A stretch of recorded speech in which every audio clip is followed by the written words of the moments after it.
अच्छा, हम लोग जहां बैठते हैं वहां बातें क्या करते हैं? या तो हम अपने परिवार की बात करते हैं या तो हम अपने व्यापार की बात करते हैं। यदि आपने बैठकर परिवार की बात करी, इसका मतलब है आपके भीतर परिवार है। आपने व्यापार की बात करी, इसका मतलब आपके भीतर व्यापार है।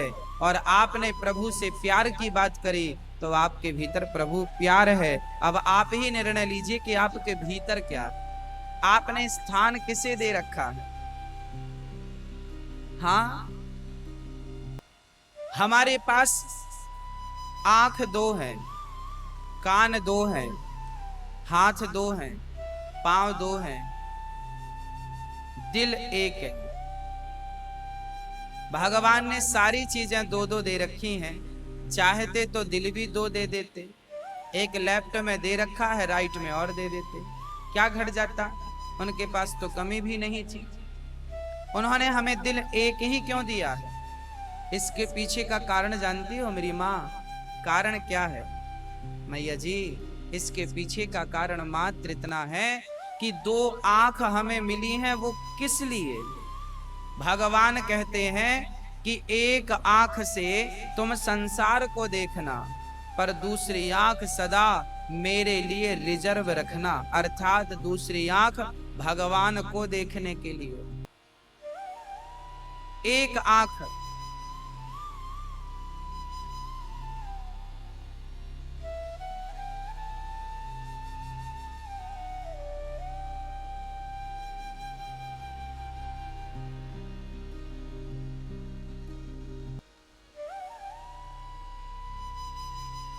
एक आंख संसार के लिए और दूसरी आंख भगवान के लिए। कान दो दे रखे हैं भगवान ने। एक कान से आप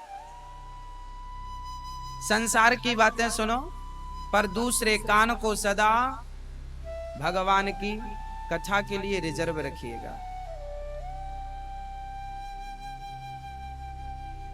एक कान से संसार की बातें, पत्नी की, पति की, परिवार की बात, पर दूसरा कान सदा कथा के लिए, भगवान की कथा सुनने के लिए रिजर्व रखो।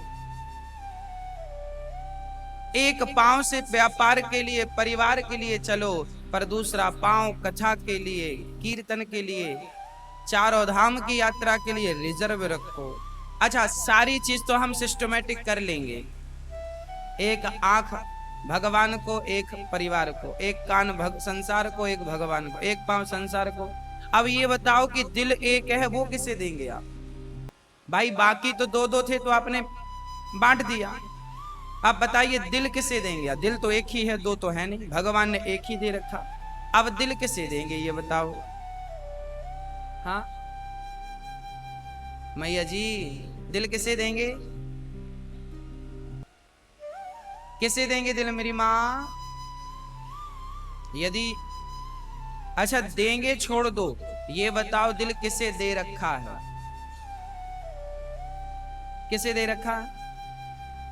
संसार के लोगों ने अपना दिल, किसी ने पत्नी को दे रखा है, किसी ने पति को दे रखा है, किसी ने बच्चों को दे रखा है, किसी ने दोस्तों को, मित्रों को दे रखा है। हम तो तुमको दिल से प्यार करते हैं, दिल से चाहते हैं, मतलब हमने दिल संसार के लिए रिजर्व रखा है, जबकि यही गलत है। हमें अपने दिल में पत्नी को नहीं रखना, हमें अपने दिल में पति को नहीं रखना, हमें अपने दिल में बच्चों को नहीं रखना। तो महाराज फिर बच्चों को, पति को, पत्नी को कहाँ रखें? बोले इन्हें दिल में मत रखो, इन्हें अपने दिमाग में रखो। एक होता है दिल, एक होता है दिमाग। दिमाग का अर्थ क्या है? कई बार पत्नी बोलती है, स्वामी जी जरा हमें घर में शक्कर, गुड़ खत्म हो गया, घी खत्म हो गया, बाजार से लेते आना। आप घर पहुंचे, पत्नी ने कहा लाए शक्कर, गुड़, घी। आहा हा, तुम्हारी बात दिमाग से निकल गई। अक्सर बातें कहां से निकलती हैं? दिमाग से निकलती। जो बातें दिमाग में होती हैं ना, वो अक्सर निकल जाती हैं। पर एक बहू को सास ने गालियां दी 10 साल पहले, बहू ने कहा महाराज जी सास ने गाली दी। हमने कहा भूल जाओ। कैसे भूल जाएं, गाली दिल में लग गई। हाँ, मतलब जो चीज दिल में होती है वो निकलती नहीं, और जो दिमाग में होती है निकल जाती है।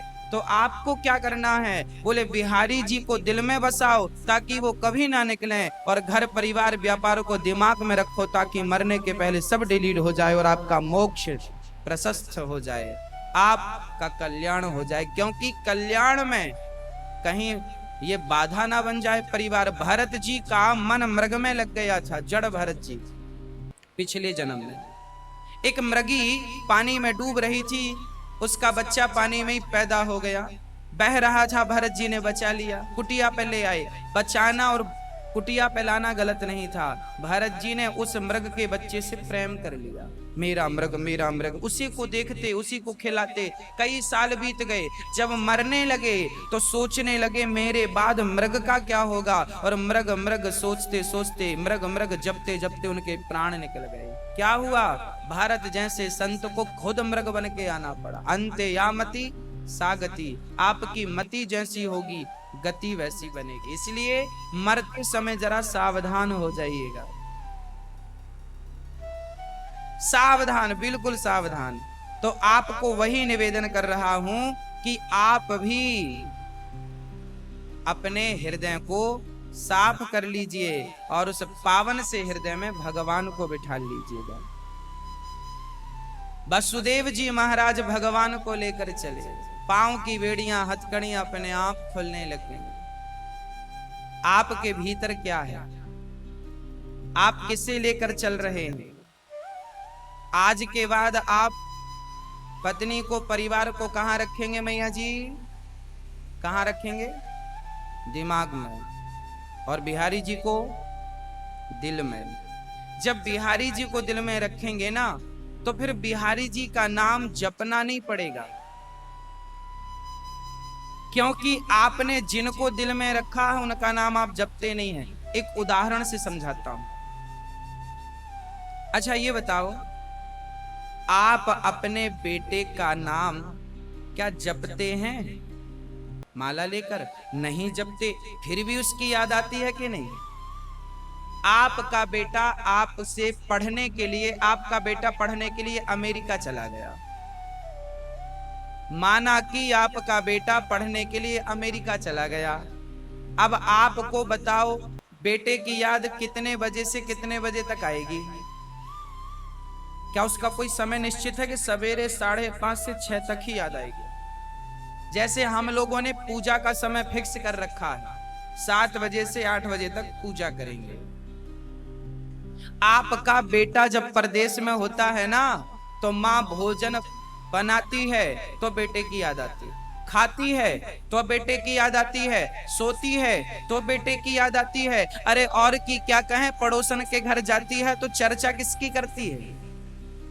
बेटे की। मेरा बेटा, सही बोल रहा हूं क्या? हाँ, क्यों करती है? क्योंकि माँ के दिल में वो बेटा, सोते जागते खाते पीते बात करते भी माँ अपने बेटे को याद करती है। अरे जितना आप अपने बेटे को याद करती हैं मेरी माँ, इतना मेरे बिहारी जी को, मेरे गोविंद को याद कर लेंगी तो यही तो भक्ति है, यही तो मोक्ष का कारण है, यही तो साधन है इस कलयुग में। आपको अलग से माला लेके नहीं बैठ जाना, ना तो घर परिवार छोड़ के जंगल जाना, ना तो जंगल जाने की जरूरत है, ना तो कपड़े रंगाने की जरूरत है, और ना माला लेके बैठने की जरूरत है, और ना आंख बंद करने की जरूरत है। आप तो अपने घर पे बैठ के आलू छीलिए सब्जी बनाने के लिए, आटा गूंथिए पूड़ी बनाने के लिए, आप तो दाल बनाइए, सब्जी बनाइए, भोजन बनाइए, सब कुछ करिए, पर काम करते समय उसी प्रकार जैसे आप अपने बेटे को याद करते हैं, अपने भगवान को याद करिए। पोंछा लगाइए घर का, भगवान को याद करते रहिए, यही भक्ति है। इससे बड़ी कोई भक्ति होती है मुझे तो पता नहीं, आपको पता हो तो राम जाने। हाँ, तो भगवान का पावन सा दर्शन। वसुदेव जी महाराज पहुंच गए।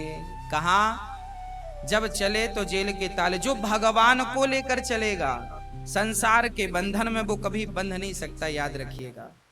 संसार के किसी बंधन में इतनी शक्ति नहीं है कि भक्त को बांध सके।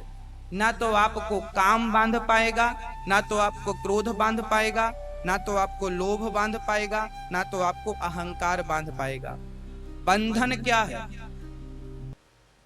बंधन क्या है? बोले अहंकार बंधन है ना। अहंकार आ गया हमें, ये बंधन है। गोस्वामी जी कह रहे हैं ना कि काम क्रोध मद लोभ सब नाथ नरक के पंथ। काम वासना हमें बांधती, संसार की तरफ बांधे, हम बंधे पड़े। जब आप इस बंधन से मुक्त होंगे तब तो मन भगवान में लगेगा। आप अभी बंधे हैं तो कैसे मन भगवान में लगेगा? तो काम से मुक्त होइए। आप अपने आप से पूछिए कि आप काम के अधीन हैं या काम आपके अधीन है। हाँ, इंद्रियों के अधीन मत बनिएगा, बल्कि इंद्रियों को अपने अधीन रखिएगा। देखना इंद्रियों के न घोड़े बढ़े, इनमें संयम के हरदम ये कोड़े पड़े। जिस गाड़ी में ब्रेक ना हो वो गाड़ी आपको फ्री में कोई गिफ्ट करे तो क्या आप स्वीकार करेंगे? बिना उसमें सिस्टम ही नहीं है ब्रेक का, और बहुत अच्छी गाड़ी है दिखने में भी और चलने में भी, पर कमी केवल ब्रेक की, तो हम और आप चलाएंगे? नहीं, कभी नहीं। उसी प्रकार जिस व्यक्ति के भीतर संयम का ब्रेक ना हो, जिस पुरुष के भीतर, जिस स्त्री के भीतर संयम का ब्रेक ना हो, वो जिंदगी किस काम की? इसलिए हमारे ऋषि मुनियों ने कहा हमें संयमी बनना होगा। हमें क्या बनना होगा? संयमी। देखना इंद्रियों के ना घोड़े बढ़े, इनमें संयम के हरदम कोड़े पड़े। संयमी बनिए, इच्छाओं के गुलाम मत बन जाइएगा, इच्छाओं को अपने अधीन रखिएगा। हाँ, जब आप अपने आप को जीत लेंगे, अपने काम को, अपने क्रोध को। कई लोगों को आपने देखा होगा बात बात पे गुस्सा आ जाती है, लाल लाल आंखें हो जाती है, कुछ भी बक बक बक बक बोलने लगते हैं ना। आप अपने आप को ऐसा मत बनाइएगा और अपने बच्चों को भी ऐसा मत बनाइए। संयमी बनाइए। कब गुस्सा करना है, कहां गुस्सा करना है, क्यों गुस्सा करना है, पहले विचार कर दो। क्या गुस्सा यहां करने की जरूरत है? यदि है तो करो। गुस्सा कहां आए कहां ना आए ये आपके अंदर होना चाहिए, विवेक होना चाहिए। बात बात पे गुस्सा ना। आपने देखा होगा जब आप सिक्के को ऊपर उछालते हैं ना और वो नीचे गिरता है तो खन्ने की आवाज आती है। जबकि आप 100 का नोट ऊपर उठाकर फेंक दें और जमीन पे गिरे तो क्या आवाज आएगी? नहीं आएगी। क्यों नहीं आएगी? क्योंकि नोट की कीमत ज्यादा होती है, सिक्के की कीमत कम होती है। सिक्का की कीमत कम है इसलिए वो आवाज ज्यादा करता है ना। अच्छा, नोट की कीमत ज्यादा है, 100 का, 1000 का, 2000 का गिराओ आवाज नहीं आती। जिनकी कीमत कम होती है ना उन्हीं को ज्यादा गुस्सा आता। वही बड़बड़ बड़बड़ बड़बड़ बड़ करते रहते हैं, बार बार गुस्सा होते रहते हैं। आवाज कौन करता है? सिक्का, कम कीमत है ना। नोट आवाज नहीं करता, उसकी कीमत ज्यादा। जिसकी कीमत 2 कौड़ी की होगी ना वही गुस्सा करते हैं, जिनकी कीमत ज्यादा होगी वो शांत रहते, समुद्र की तरह गंभीर रहते। एक और एग्जांपल है, आवाज देखिए, हथौड़ी से 2 लोग पिटते हैं। एक तो सोना पिटता है सोनी जी के घर पर, जब आभूषण बनता है ना, पिटाई अच्छी होती है सोने की। और हथौड़ी से लोहा भी पिटता। आवाज किस में ज्यादा है? लोहे में। क्यों ज्यादा है? क्योंकि 50 रुपए किलो बिकता है। लोहे की कीमत कितनी है आज? 50, अधिक से अधिक 50 होना चाहिए। 50 रुपए किलो बिकता है लोहा। आवाज ज्यादा है ना लोहे में। और सोना कितने रुपए किलो है? 50,000 रुपए तोला। 10 ग्राम, 10 ग्राम 50,000 का। अब बताओ, कीमत कम है लोहे की तो चिल्लाता बहुत है, और कीमत ज्यादा है सोने की तो चुपचाप सहन कर लेता, सारी हथौड़ियां चुपचाप सह लेता, आवाज नहीं आती। हाँ जी, जो आवाज ज्यादा करते हैं ना, इनकी कीमत जरा थोड़ी होती है। जो ज्यादा गुस्सा दिखाते हैं, बात बात में बिगड़ गए, बात बात में पत्नी झोला उठा के वो चली मायके। हाँ, ये सब थोड़ी कीमत वाले लोग हैं, 2 कौड़ी के कह सकते हैं इनको। आप अपने आप को 2 कौड़ी का ना बनाइएगा, मेरी आपसे प्रार्थना हाथ जोड़कर है। गंभीर बनिएगा, लोहा मत बन जाइए, सोना बन के दिखाइए। हाँ जी, सहन करना सीखिए। एक मूर्तिकार जंगल से जा रहा था, तभी उसे रास्ते में एक बढ़िया सा पत्थर चौकोर दिखाई पड़ा। उसको लगा इसकी मूर्ति बढ़िया बन जाएगी। उसने पकड़ा और तराशना शुरू किया। 20-25 हथौड़ी और छेनी की चोट मारी, टुकड़े टुकड़े हो गया। मूर्तिकार बोला ये मतलब का नहीं। पास में एक पत्थर और पड़ा था, उसे पकड़ा और बढ़िया उसकी कटिंग शुरू की। वो पत्थर बड़ा मजबूत था, वो सारी हथौड़ी और छेनी की चोट सहन करता गया, सहन करता गया, सहन करता गया।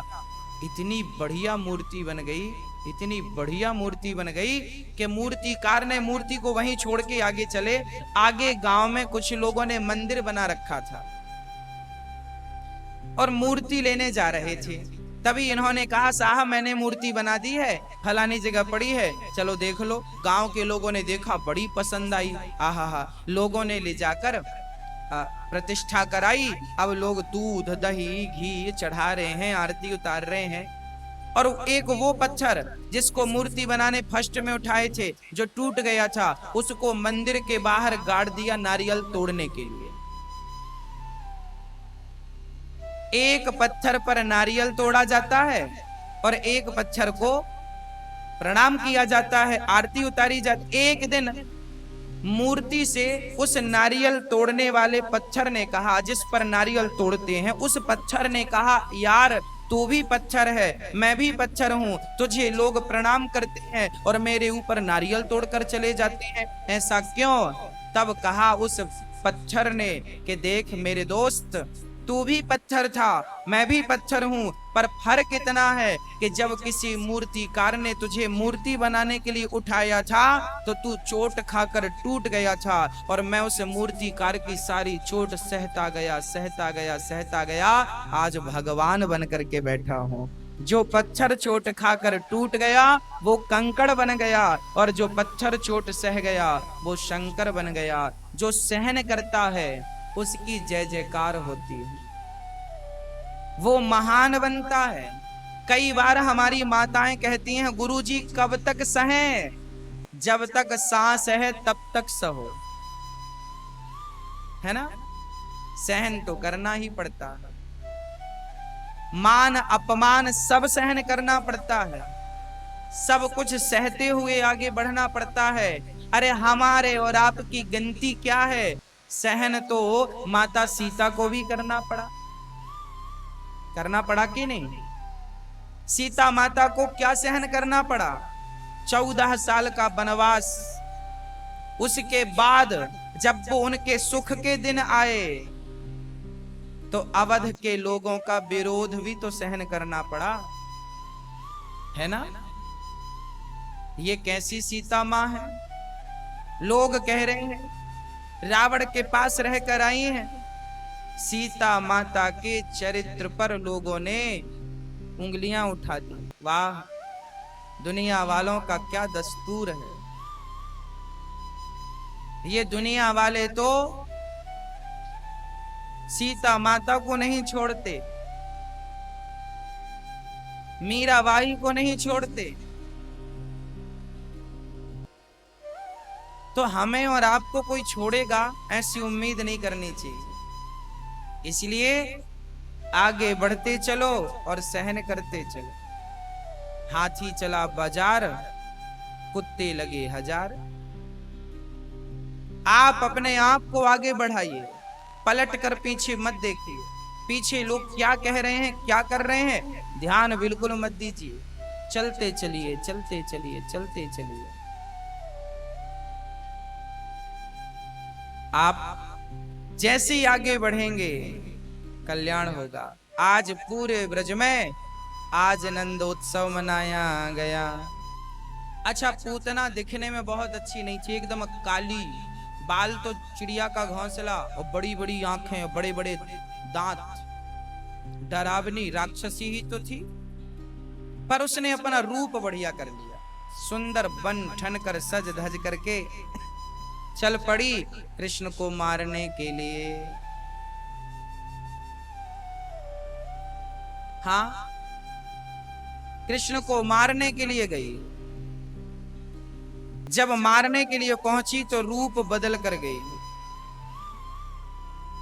सुंदर बनकर। भगवान ने जैसी पूतना को देखा, देखते ही अपने नेत्रों को बंद कर लिया। मौसी जी, तुम भले बंठन कर आई हो, पर हम तो तुम्हें नहीं देखेंगे। पूछा गया, प्रभु आप क्यों नहीं देखेंगे? तब भगवान ने कहा कि मैं इसलिए नहीं देखूंगा क्योंकि पूतना ने तन को तो सजाया, तन को तो सुंदर बनाया, पर पूतना का मन सुंदर नहीं। और जिनका तन सुंदर है, मन सुंदर नहीं है, ऐसों को हम देखना पसंद बिल्कुल नहीं करते। इसलिए कहता हूं, तन को धोने से कोई फायदा नहीं। यदि शुद्ध होना हो तो तन को मत धुलिए। तन को कितना भी धुलेंगे गंदा ही रहेगा, है ना। शरीर के हर छिद्र से दुर्गंध आती है, हर स्थान से दुर्गंध आती है। यदि शुद्ध करना है तो अपना मन, अपना हृदय शुद्ध हम सब कर लें। अच्छा, आप लोग कभी गंगा स्नान करने गए कि नहीं? मैया जी, आप गंगा गए स्नान करने? बहुत सारे लोग गए, बहुत सारे लोगों ने गंगा डुबकी लगाई। अब की बार कभी आप गंगा जी जाना तो हमारी एक छोटी सी बात याद रख लेना। अब की बार जब आपका कभी अवसर लगे जाने का, साल भर बाद, 2 साल बाद, 4 साल बाद, जब भी आप गंगा जी जाना तो अपने घर से एक चीज लेकर जाना। क्या? अपने घर की जो गंदा पानी, नाली का पानी कह सकते, थोड़ा सी नाली का पानी एक सीसी में बोतल में भरना और उससे लेकर गंगा जी जाना। जब गंगा जी आप स्नान करना तो पहले सीसी को गंगा जी में डाल देना। और आप जितने दिन गंगा जी रुकें, 2 दिन, 4 दिन, 10 दिन रुकें, तो सीसी गंगा में डूबी ही रहे। और जब आप वापस आए तो सीसी निकाल कर वापस ले आए और फिर उसका ढक्कन खोल के सबको दें, भैया गंगा जल पियो। कोई पिएगा? क्यों नहीं पिएगा? तो नाली का पानी है। तो आप मुझे ये बताओ कि वो सीसी 10 दिन गंगा में डूबी रही, क्या शुद्ध नहीं हुई? क्यों शुद्ध नहीं हुई? क्योंकि गंगा जल ऊपर से तो गुजरता रहा, पर अंदर जैसा था वैसा ही रहा। वही तो हम आपसे कह रहे हैं कि आप गंगा नहा लिए, पर आप जैसे थे वैसे ही हैं। तो गंगा नहाने से फायदा क्या? ना तो कपट दूर हुआ, ना तो छल दूर हुआ, ना तो अहंकार दूर हुआ, ना तो निंदा चुगली दूर हुई, ना हृदय ही शुद्ध हो पाया। तो जब आपके कोई अवगुण, आपके कोई दोष गंगा से मिटे ही नहीं, तो गंगा नहाने से फायदा क्या है ये बताओ। फिर किस लिए गए थे गंगा? किसको नहवाया गंगा जी में? शरीर को। तो शरीर को तो घर में ही नहवा देते तो शरीर शुद्ध हो जाता। शरीर में तो आप थोड़ा सा परफ्यूम डाल लीजिए, खुशबू आने लगेगी। आप शरीर में तो परफ्यूम से खुशबू ला सकते हैं, पर अपने चरित्र की खुशबू परफ्यूम से तो नहीं बना सकते। अपने स्वभाव में खुशबू तो परफ्यूम से नहीं ला सकते। इसके लिए आपको गंगा स्नान नहीं, आपको सत्संग के जल से स्नान करके पहले मन की मैल धुलनी पड़ेगी। तो गंगा स्नान का तात्पर्य जो है वो आप समझ लें बस। गंगा स्नान का फल है मन की शुद्धि। पूतना का तन सुंदर मन सुंदर नहीं, भगवान ने पूतना को देखा नहीं। पूतना ने अपना जहर पिलाया, स्तनों में दूध फिर जहर। भगवान ने स्तन का दूध पी लिया, अब जहर जहर पी लिया। पूतना चिल्लाई बालक छोड़ दो। भगवान ने कहा मौसी जी हम जल्दी से पकड़ते नहीं हैं, और पकड़ लेते हैं तो फिर छोड़ते नहीं हैं। भगवान एक तो जल्दी से पकड़ते नहीं किसी को, और पकड़ लें तो फिर छोड़ते नहीं। पूतना मौसी के प्राण निकल गए, भगवान ने पूतना को मारा है, उसके पाप समाप्त करके उसे मोक्ष का अधिकारी बना दिया। एक साधे सब सद है। आप एक बिहारी जी की शरण में रहो बस, आपको कहीं नहीं जाना, कुछ नहीं करना। एक भगवान ही हम सबके आश्रय दाता हैं, एक भगवान ही हम सबके भाग्य विधाता हैं, एक भगवान ही हम सबके माई बाप हैं बस। माता रामो मत पिता रामचंद्र, स्वामी रामो मत सखा रामचंद्र। मैं राम के सिवा किसी को नहीं जानता, मैं कृष्ण के अतिरिक्त किसी को नहीं जानता। ये भाव हमारा हो, किसी को मत जान। जमाने को हम बहुत जान ले तो भी कोई फायदा नहीं। हम आपको सब आपको बहुत जानते हैं, हम फलाने को जानते हैं, फलाने को जानते हैं। हमने पूरी दुनिया को जान ली, हम भारत के 135 करोड़ लोगों को जानते हैं। सबको जान लोगे तो क्या कर लोगे बताओ? सबको जान लिया पर एक बिहारी जी को नहीं जाना, तो सबको जानना बेकार है। सब कुछ पा लिया, मेरे पास संसार की सारी दौलत आ जाए, कोहिनूर हीरा भी आ जाए, पूरी दुनिया मेरी उंगलियों पे नाचने लगे, तो भी सब कुछ पाकर मैंने बिहारी जी को नहीं पाया, तो भी बताओ क्या सब कुछ पाना सफल हुआ? अरे पाया तो था सिकंदर ने, सबको जीत लिया था। याद रख सिकंदर के हौसले तो वाली थे, जब गया जमी से तो दोनों हाथ खाली। सबको पाया, बस एक को पाना बाकी रह गया, और वो एक ही सब कुछ है। उस एक को पा लिया तो सब कुछ पा लिया। हाँ, इसलिए उस एक को। अच्छा एक बात बताओ, एक पत्नी है, एक स्त्री है। एक स्त्री अपनी सास से बहुत प्यार करती है, अपने ससुर से भी प्यार करती है पिता की तरह, अपने देवर से भी बहुत प्यार करती है अपने भाई की तरह, अपने ननंद से भी बहुत प्यार करती है अपनी बहन की तरह। एक महिला घर में सबसे प्यार करती है, बस अपने पति से प्यार नहीं करती। तो क्या सबसे प्यार करना सफल हुआ? एक कल्पना करके देखो कि एक स्त्री घर के सब सदस्यों से प्यार करे, सबको खुश रखे अपनी सेवा से। आपने सबसे प्यार किया, पत्नी से, पति से, बेटी से, बेटा से, पड़ोसियों से, जमाने से, आपने सबसे प्यार तो किया, पर बिहारी जी से प्यार करना भूल गए, भगवान से प्रेम करना भूल गए। इसलिए जीवन में कष्ट उठाना पड़ा। आप संसार से प्रेम करें ना करें, बस बिहारी जी से प्रेम बना रहे, तो बिहारी जी से प्रेम बनेगा तो संसार भी में आपको सुख का अनुभव। यहाँ से जहां जाओगे, राम नाम मन दीप धरूं, जीह देहरी द्वार, तुलसी भीतर बाहिरो जो चाहत उजियार। लोक परलोक दोनों बन जाएंगे, केवल भगवान से प्रेम कर लिया जाए। इसलिए हम सबके पति भगवान हैं। पति की दृष्टि से हम सबसे प्रेम करें, सबसे स्नेह करें, बस। सब में बिहारी जी का दर्शन। पूतना का भगवान ने कल्याण किया।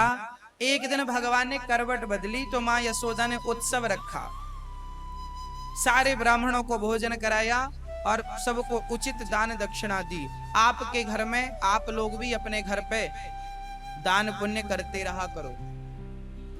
हर महीने में सत्यनारायण भगवान की कथा करवाया करो।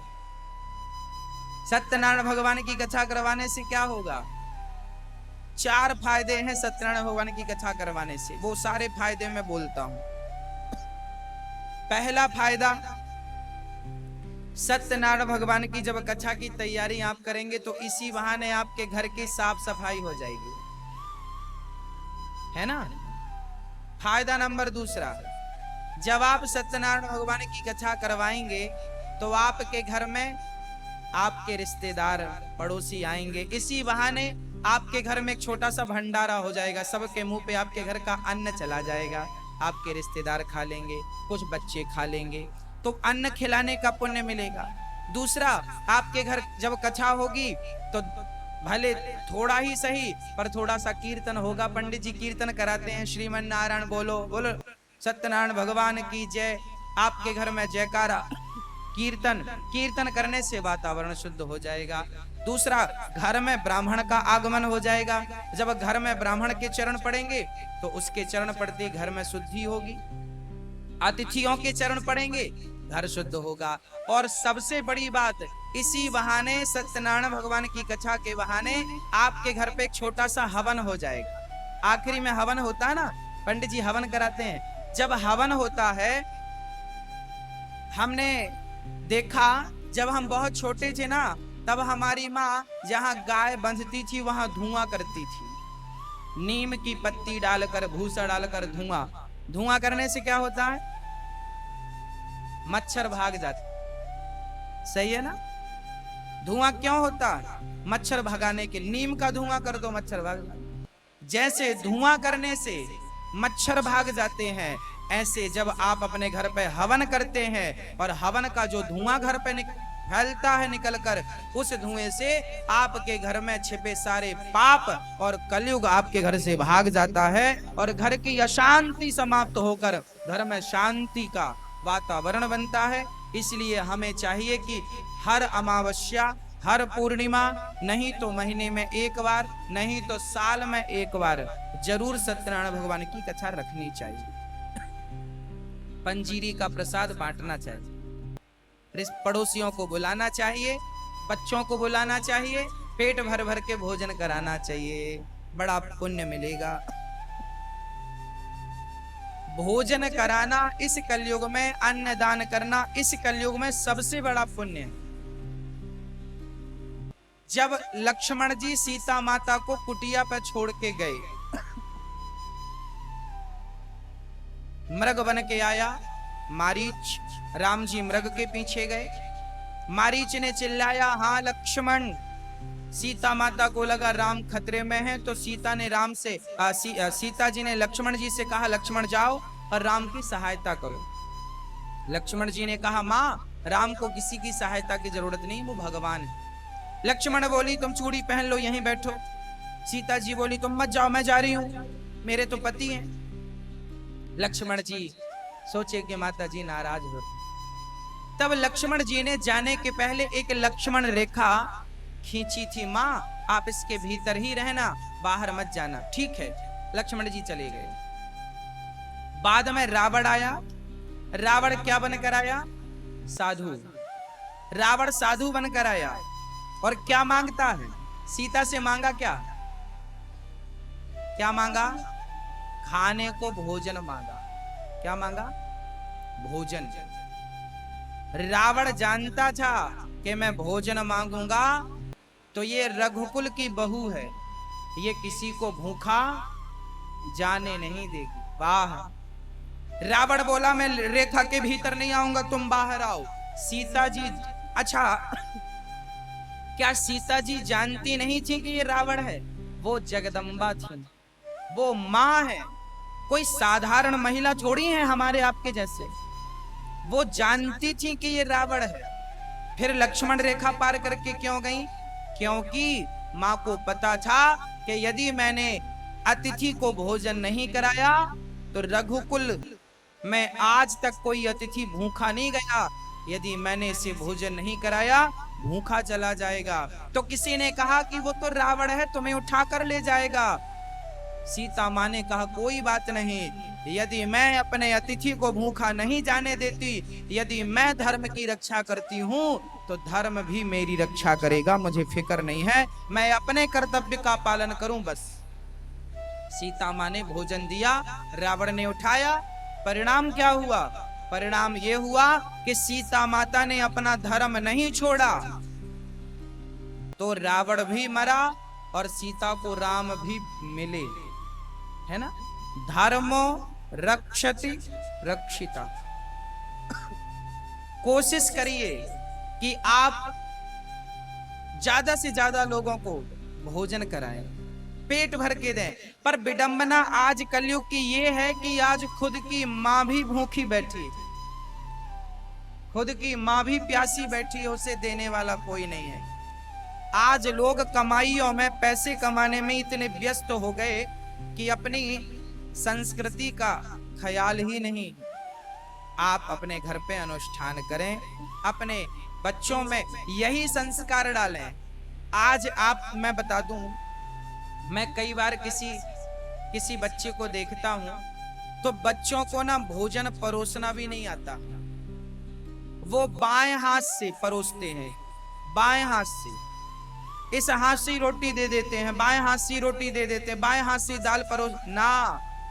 बच्चों को परोसना कौन सिखाएगा? पड़ोसी सिखाएगा। हाँ, आपके घर में अतिथियों को बुलाओ और बच्चों के हाथ से परोसवाओ, बच्चों को आशीर्वाद मिलेगा। हाँ, दाहिने हाथ से परोसें। कैसे परोसना है सिखाइए, ये भी एक चतुराई है, कला है। क्या ये गुण आपको अपने बच्चों को नहीं सिखाना चाहिए? भोजन बनाना भी एक गुण है। क्या आप अपने बच्चों को भोजन बनाना नहीं सिखाएंगे? पीएचडी करके बैठा है बेटा, सब कुछ करता है, पर कल को उसकी पत्नी ना रहे, उसकी माँ ना रहे घर पे और अकेला रहे तो बनाना नहीं जानता तो भूखा नहीं मरेगा। इसलिए आप भोजन बनाना सिखाइए, हाँ, सारा कुछ करना सिखाइए, सब कुछ सिखाइए। अतिथियों को कैसे, आजकल के बच्चे प्रणाम नहीं करते, पांव छूना नहीं जानते। कौन सिखाएगा भाई? आपकी संतान को कौन सिखाएगा? आप ही तो माँ बाप हो, आप ही तो उस बच्चे के गुरु हो, आप ही तो उसके भगवान हो। आप नहीं सिखाएंगे तो किससे उम्मीद रखेंगे? आप पहले अपने बच्चों को जितना अधिक हो संस्कारी बनाइए, फास्ट संस्कार दीजिए। कैसे पांव पड़ना है, चरण कैसे छूना है, मस्तक को जमीन में टिकाना सिखाइए। आजकल के लोग बाएं हाथ से पांव, वो भी घुटने के पांव। घुटने में थोड़ी पांव है, घुटने में तो रोग होता है। बुढ़ापे में रोग की शुरुआत कहां से होती है? घुटनों से। तो आपने तो घुटनों को ही छुआ है तो रोग को और ले लिया, उसका रोग अब तुम्हें आ गया। इसलिए अपने बच्चों से कहना घुटने ना छुएं, घुटनों में रोग होता है। चरणों को छूना चाहिए क्योंकि चरणों में भगवान का वास होता है। जब भगवान को छुएंगे तो भगवान प्राप्त होंगे। पांव में कौन होता है? किसी के भी पांव छूने की परंपरा है ना। हम अपने गुरु के पांव, पिता के पांव, यहाँ तक कि हमारे पड़ोस में कोई बुजुर्ग हैं तो हम उनके पांव, हम पांव छूने वाले लोग हैं। पांव क्यों छुआ जाता है? क्योंकि शरीर के देवता होते हैं। इस अंग के, हाथ के देवता इंद्र हैं, बुद्धि के देवता हाँ चंद्रमा मन सोजा, तक्षोहो सूर्यो अजायता, आंख के देवता सूर्य भगवान है। हाँ, शरीर के हर अंग के देवी देवता निश्चित हैं। पांव के देवता कौन है? चरण के देवता कौन? चरण के कौन है? बोले चरणों में आपके शरीर में भगवान का वास कहाँ है? लोग कहते हैं ना यहाँ भगवान, गलत बोल रहे हो, यहाँ नहीं रहते भगवान। शास्त्रों में प्रमाण है, आपके शरीर में भगवान हृदय में नहीं, भगवान आपके चरणों में रहते हैं। कहाँ रहते हैं? चरणों में रहते। इसलिए हम चरणों पे माथा रखते हैं, क्योंकि वो माथा आपके चरणों पे नहीं, आपके चरणों में भगवान का वास है, तो वो भगवान के चरणों में हम माथा टिकाते हैं। आपके माध्यम से भगवान को प्रणाम होता है। माँ के चरणों में भगवान है, पिता के चरणों में अतिथि मातृ देवो भव, पितृ देवो भव, अतिथि देवो भव, आचार्य देवो भव। सबके चरणों में, छोटी सी बिटिया है उसके भी पांव में भगवान है, छोटे से बच्चा है उसके भी पांव में भगवान है, और बूढ़ी सी माँ है उसके भी पांव में भगवान का वास चरणों में। इसलिए माथा चरणों में रखना चाहिए, ना कि घुटनों में, ना कि घुटनों को टच करना चाहिए। घुटनों में रोग का वास है, घुटने छुओ के रोगी बन जाओ। ये चीज सिखाइए बच्चों को, कैसे प्रणाम किया जाता है। घर में कोई आए तो हाथ जोड़ के स्वागत, आइए आइए भैया जी बैठिए, स्वागत है, कैसे हैं। लोगों को अतिथि सत्कार करना नहीं आता, भूल गए आजकल के लोग। हाँ, जब आपके घर पे कोई आए तो आपका व्यवहार उसके प्रति कैसा होना चाहिए? कैसा व्यवहार होना चाहिए?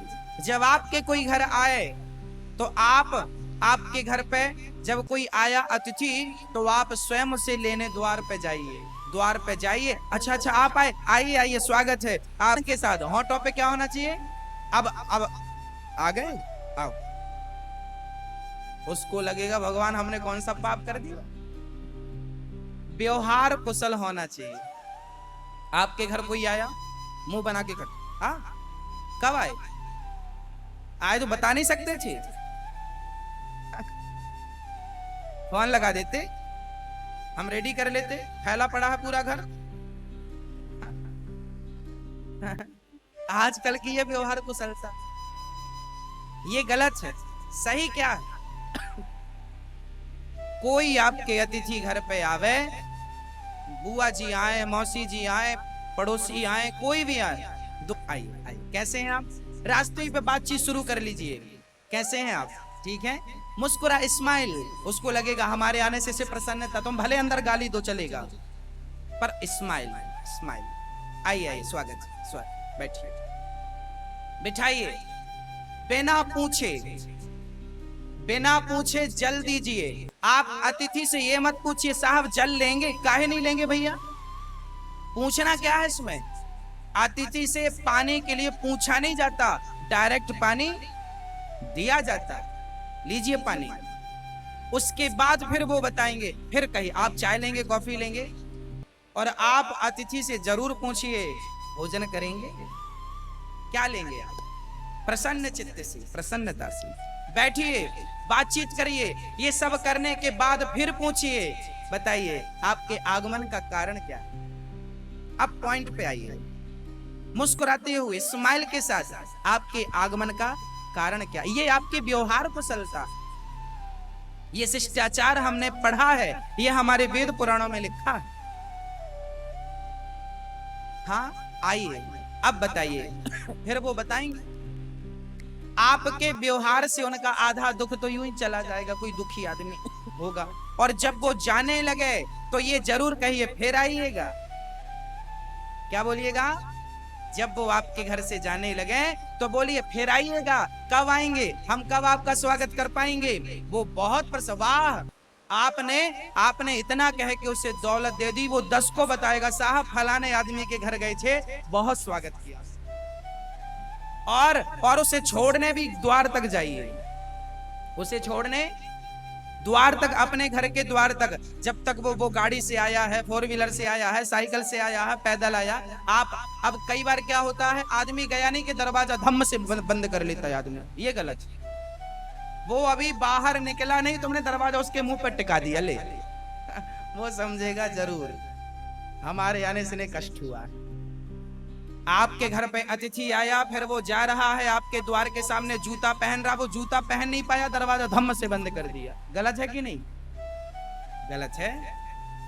दरवाजा खोलो, हाथ जोड़ के खड़े हो जाओ, भैया जी आइएगा। हाँ, जब तक वो चला ना जाए, जब तक आप उसकी पीठ का दर्शन ना कर लें, तब तक खड़े रहिएगा, फिर अंदर आइएगा। ये आपकी अतिथि सत्कार की पद्धति है, हमारी भारतीय पद्धति परंपरा है। अरे हम किसी को धन देकर खुश नहीं कर सकते, किसी के पांव दबाकर खुश नहीं कर सकते, तो कम से कम मीठी वाणी बोलकर तो खुश कर लें, अच्छे वचन बोलकर तो खुश कर लें, होंठों पे स्माइल रख के तो खुश कर लें। इतना तो कर सकते, इसमें तो कोई खर्चा नहीं है ना। हाँ, ये तो भगवान करवट बदलते हैं। माँ यशोदा उत्सव रखती हैं, उत्सव में ब्राह्मणों को बुलाती हैं, दान दक्षिणा देती हैं, अतिथियों को बुलाती हैं, दान दक्षिणा देती हैं। और आज भगवान कृष्ण को माँ यशोदा ने गाड़ी के नीचे बिठा दिया है। पालना कहाँ रख दिया? गाड़ी के छकड़ा के नीचे। और जैसे ही भगवान की आंख खुली, नींद खुली, जागे, तब क्या हुआ? भगवान ने देखा, क्या है? अच्छा अच्छा अच्छा, मेरे को गाड़ी के नीचे। अब भगवान ने ऐसे करके देखा तो माँ वहां नाच रही है, झूम रही है, सारे भक्त लोग बढ़िया कीर्तन कर रहे हैं, झूम रहे हैं। भगवान बोले लो, जिसका उत्सव है उसे ही लिटा दिया गाड़ी के नीचे, और उसके उत्सव में खुद झूम रही है माँ। भगवान रोए, माँ हमें भी ले चलो, हमें भी झुमाओ। कोई सुना नहीं। भगवान बोले अच्छा हमें भूल गई। तो भगवान ने गाड़ी पर एक लात जमाई, गाड़ी उलट पलट के धम से पड़ी। सकटासुर बैठा था, सकटासुर का गोविंदाय नमो नमः। जब हम काम के समय भगवान को भूल जाते हैं, तब हमारी गाड़ी उलट पलट जाती है। इसलिए मेरी प्रार्थना है कि कभी भी आप भगवान को किसी भी हाल में भूलिएगा मत। हाँ, कभी मत भूलिएगा, कभी मत भूलिएगा। हर पल हर काम को करते समय भगवान को याद रखिएगा। आज भगवान ने गाड़ी उलट पलट के, जब धम्म से गाड़ी गिरी, मैया दौड़ी दौड़ी लाला का है गो। ब्रजवासी बोले माई मैया का चुना है गो, तेरे छोरा ने एक लात जमाई, गाड़ी धम्म नीचे गिर पड़ी। मैया बोली राम राम, मारे छोरा में इतनी ताकत कहां से आएगी? तो कुछ भगवान कोई चमत्कार होए। लाला को लेके मैया चली गई। हमारी भी ये जो जिंदगी की गाड़ी है, हम भी अपनी जिंदगी की गाड़ी को चलाएं, पर गाड़ी चलाते समय एक चीज सदा याद रखें। गाड़ी चलाते समय एक चीज सदा याद रखें कि गाड़ी हम नहीं, हमारी जिंदगी की गाड़ी बिहारी जी चला रहे। हमारा सारा काम कौन करता? कौन करता है? भगवान करते हैं। अच्छा, करते भगवान है, पर हमें लगता है हम कर रहे, हम कर रहे, हम कर रहे। एक दादाजी थे, वो ऐसे थे कि कोई भी उनके पास बैठे तो वो एक ही गाना गाते थे। साहब, ये पूरा घर हमने बनवाया, 4 बेटियों का और 2 बहनों का हमने विवाह किया है, हमने सारे बच्चों को घर बना बना के हमने दिया, हमने। बुढ़ापा था, दांत वहां सब गिर चुके थे, और बुढ़ापे में भी वो बिहारी जी नहीं जप रहे थे। हम मैं जप रहे थे। मैं बार बार ये क्वेश्चन आपसे पूछता हूं, प्रश्न आपसे पूछता हूं, बताइए कि यदि पिता मर जाए तो क्या बेटी का विवाह नहीं होगा? हमारी बैठी हैं, अरे जिनके माँ बाप मर गए हैं, क्या वो बच्चे आज भूखे मर रहे हैं? नहीं। हमारी बैठी हैं, अरे जिनके माँ बाप मर गए हैं, क्या वो बच्चे आज भूखे मर रहे हैं? नहीं। हम रहें ना रहें, ये संसार जैसे चल रहा है, अहंकारी शमशान में राख की ढेर बन गए। ना रुका संसार, ना तो संसार की गति रुकी, बस हमारा अहंकार बढ़ता गया। हमने किया, मैंने। इसलिए मुझे लगता है कि हर जगह बिहारी जी की कृपा को महसूस करना सीख लीजिए। आपके जीवन में चाहे छोटी उपलब्धि मिले, या तो बड़ी उपलब्धि मिले, उसका श्रेय भगवान को देना चाहिए। प्रभु मैं इसे काबिल नहीं था, ये तो आपकी कृपा का प्रसाद है। मैं इसके योग, कई बार हम लोग कहते हैं हम योग्य हैं, इसलिए ना, हम योग्य नहीं है। अरे हम बोल रहे हैं, भगवान अभी चाबी घुमा देंगे तो आवाज ही नहीं निकलेगी, तुम बोलते रहो अपने मन से। किसी को पैरालाइसिस हो जाता है, लकवा मार जाता है, उसका एक हाथ है, एक अंग काम नहीं करता। तुम ही सब करते थे तो अपना हाथ तो उठा लो। तुम तो अपना हाथ भी अपने बल से नहीं उठा सकते। जब तक भगवान की कृपा है तब तक ही तुम्हारा हाथ, पांव, आंख, नाक, कान काम कर रहा है। जिस दिन कृपा हटी, हाथ तो होगा, काम नहीं करेगा। पांव तो होगा, काम नहीं करेगा। वाणी तो होगी, काम नहीं करेगी साहब। आंख तो होंगी, दिखेगा कुछ नहीं। इसका मतलब है कि आप जीवन में हर जगह, हर बार भगवान का अनुभव करें और ये भाव सदा बना रहे कि हमने जो पाया है, हमारे पास आज जो है, वो मेरी योग्यता के कारण नहीं, बल्कि बिहारी जी की कृपा के कारण है। मैं इसके योग्य नहीं था, कृपा से प्राप्त हुआ। योग्यता तो बहुत लोगों के पास है, योग्य तो संसार में बहुत लोग हैं, पर अभी वो कृपा से वंचित हैं। योग्य को ही धन मिलता है ऐसा नहीं, योग्य बहुत पड़े हैं पर योग्य को नहीं। भगवान का प्रेम योग्य को नहीं। अरे उद्धव जी योग्य थे, पढ़े लिखे थे, और गोपियां बिल्कुल अंगूठा छाप थी, ठीक है नहीं? गोपियां अनपढ़ थी, उद्धव जी ज्ञानी थे, पर ज्ञानी उद्धव को भगवान ने अपने से दूर करके कहां भेजा? गोपियों के पास जाओ, ज्ञानी उद्धव जरा गोपियों से प्रेम का पाठ पढ़कर आओ। कौन सा पाठ पढ़ना है तुम्हें? ज्ञानी जैसे ज्ञानी उद्धव को प्रेम का पाठ पढ़ाने भगवान ने कहां भेजा? वृंदावन भेजा। जब तक तुम्हारे भीतर प्रेम नहीं होगा तब तक तुम मेरी कृपा के पात्र नहीं बनो। कृपा चाहते हो तो प्रेम करना सीखो। उद्धव ने प्रेम करना सीखा, भगवान ने हृदय से लगा दिया। अहंकार ना कर, बस। अच्छा, आप सभी लोग अपनी एक उंगली उठाओ, एक हाथ की, फास्ट, एक उंगली अब इसे हिलाओ, ऐसे ऐसे ऐसे ऐसे, बस बस नीचे करो।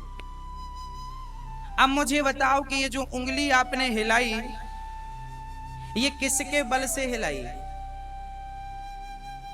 आप कहते हैं महाराज जी हमने हिलाई ना। यदि उंगली आपने हिलाई तो आप तब क्यों नहीं हिला पाते जब आपका बुढ़ापा आ जाता है, जब पैरालाइसिस हो जाता है? तब भी तो आप थे और आपकी उंगली थी, तब क्यों नहीं हिली? इसका मतलब है हमारी उंगली भगवान की कृपा से हिल गई। और हमारी हैसियत, जिसे स्पष्ट शब्दों में हम कहें, हमारी औकात, आज हम हमारी औकात बताते हैं कि हमारी औकात क्या है। हम लोग कहते हैं ना, तुमने हमें पहचाना नहीं, हम कौन? हमें नहीं जानते, हम कौन?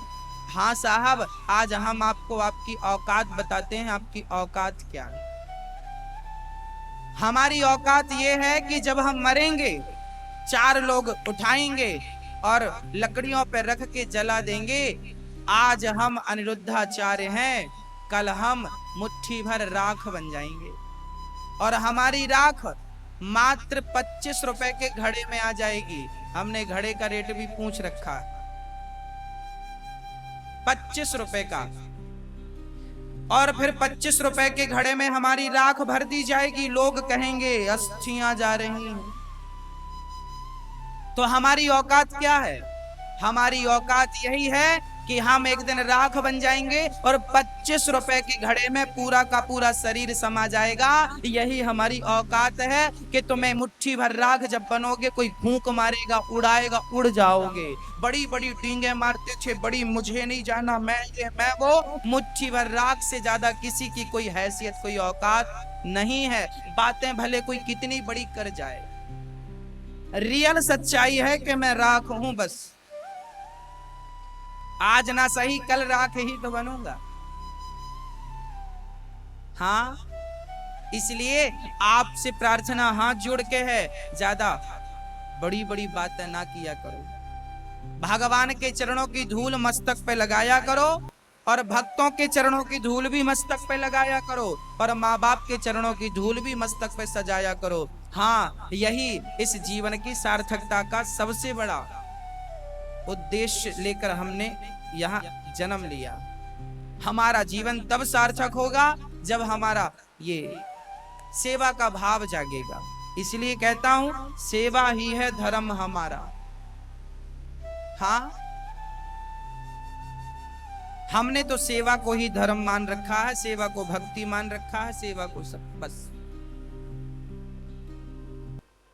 अहंकार वश भूल मत जाइएगा। प्रिय भक्तों, भगवान को मां यशोदा ने गोद पर लिया और घर चली गई। शकटासुर आया, शकटासुर को मारा। एक दिन तृणावर्त आया, भगवान ने तृणावर्त को मार गिराया। भगवान की गोद में, मां यशोदा की गोद में भगवान थे, दूध पी रहे थे। तृणावर्त आ गया, भगवान ने वजन बढ़ाया, मां ने उठा के नीचे रख दिया। तृणावर्त भगवान को लेके चला, भगवान ने एक शिला पर दे मारा, तृणावर्त मारा गया। अब श्री गर्गाचार्य जी भगवान का नामकरण संस्कार करते हैं। कौन सा संस्कार किया? नामकरण संस्कार। हमारे कितने संस्कार होते हैं सनातन धर्म में? बताओ कितने संस्कार होते हैं टोटल? हमारे सनातन संस्कृति में 16 संस्कार होते हैं। सबसे पहला संस्कार क्या है? गर्भाधान संस्कार। जब पिता के द्वारा मां गर्भवती होती हैं, उसे संस्कार कहा जाता है। जिसे सृष्टि भोग कहती हो, उसे हमारे यहाँ संस्कार का नाम दिया जाता है। संस्कार है ये। आखिरी संस्कार, अंतिम संस्कार। मतलब हम ऐसे लोग हैं कि जन्म से मृत्यु तक संस्कार की बेड़ियों में बंधे रहते। स्वतंत्र नहीं हूं मैं, संस्कार हमको बांध के रखते हैं। हमारी मर्यादाएं हमें बांध के रखती हैं। तुम्हें अपनी मर्यादाओं का उल्लंघन नहीं करना। संस्कार क्या है? बच्चों के हृदय में भगवान के प्रति प्रेम जाग जाए, ये भी एक संस्कार है। बच्चों के अंदर शिष्टाचार आ जाए, ये भी एक संस्कार है। आपके बच्चे वाणी अच्छी बोलें, ये भी एक संस्कार है। संस्कार ही सब कुछ है जीवन में। आचार विचार व्यवहार कुशलता कहां से आएगी? गृहस्थ जीवन में जितने भी रिश्ते होते हैं, चाहे भाई का हो, बहन का हो, पत्नी का हो, पति का हो, बिटिया का हो, बेटे का हो, माँ का हो, बाप का हो, कोई भी रिश्ता हो, आप उन रिश्तों को तब अच्छे से निभा पाएंगे जब आपके भीतर संस्कार हो। संस्कारी व्यक्ति ही अच्छा पति बन पाता है, संस्कारी स्त्री ही अच्छी पत्नी बन पाती है, संस्कारी स्त्री ही अच्छी माँ बन पाती है, और संस्कारी ही अच्छा बेटा बन पाता है। मतलब संस्कार ही हम सबकी जड़ है। इसलिए संस्कार देना मत भूलिएगा। अच्छा ये बताओ, आप में से ऐसे कितने लोग हैं जो अपने बच्चों को भिखारी बनाना चाहते हैं? भिखारी बताओ, बनाना चाहेंगे आप भिखारी? आपका बेटा भिखारी बने आप चाहोगे? नहीं चाहोगे। आप कभी नहीं चाहोगे कि आपका बेटा भिखारी बने। पर सच्चाई ये है कि आज अधिकांश माँ बाप बच्चों को भिखारी बनाते हैं। कैसे, वो मैं आपको स्पष्ट कर दूं। एक लड़की का विवाह हो रहा था, मंडप के नीचे दूल्हा बैठा था, दुल्हन बैठी थी। तभी हमारे भारत में एक रस्म होती है कन्यादान की। लड़की का पिता कन्यादान करता। उस रस्म में यह भी होता है कि लड़की का पिता अपने दामाद से पूछता है कि बेटा तुम्हें क्या चाहिए। मंडप के नीचे कन्यादान की रस्म हो रही थी। तभी लड़की के पिता ने कहा बेटा तुम्हें क्या चाहिए। उस होने वाले पति ने, उस दामाद ने कह दिया हमें 4 चक्के की गाड़ी, 4 व्हीलर चाहिए, हमें तो गाड़ी चाहिए। लड़की के पिता बहुत अमीर नहीं थे, सरकारी काम था, सरकारी नौकरी थी। 20,000 रुपए, लगभग 15 से 20,000 रुपए महीने मिलता था। काफी पुरानी बात है पर सच्ची बात। अब लड़का ने जिद पकड़ ली हमें तो गाड़ी चाहिए, हमें तो गाड़ी चाहिए बस। अब लड़की का पिता बड़ा टेंशन में आया कि मैं इसे गाड़ी क्यों कैसे दूं, और गाड़ी नहीं देता तो वो कहता है मैं चला जाऊंगा, लड़की लेकर नहीं जाऊंगा, जब गाड़ी हो तब विदा करना लड़की। अब तो बाप ने सोचा कि बड़ी नाक कटने वाली बात, लड़की की जिंदगी बर्बाद हो जाएगी। तब लड़की के पिता ने जैसे तैसे उन्होंने क्या किया, उनकी एक ही बेटिया थी और एक अभी 5 साल का बेटा था। बुढ़ापे में पैदा हुआ, नहीं तो एक बेटी थी, अभी बेटा 5 साल का। उन्होंने क्या किया, अपना घर गिरवी रख दिया।